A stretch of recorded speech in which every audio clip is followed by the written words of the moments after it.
Kuna watu wanataka kuwa na ndoa zilizo hai. Kuna watu wanataka kuwa na huduma zilizo hai.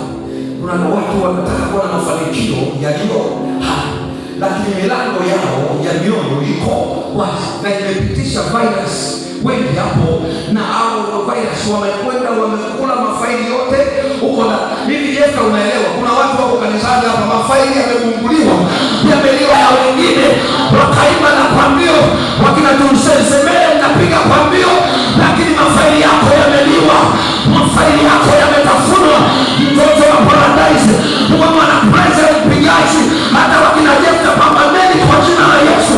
Ni bora upoteze vyote brother, lakini mafaili yako ya rohoni yasiharibiwe, yasiliwe. Wanaoelewa wangesema amina kwa jina la Yesu Kristo.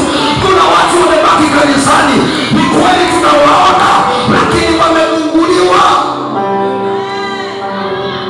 Shika mkono jirani yako, mwambie wewe haujagunguliwa.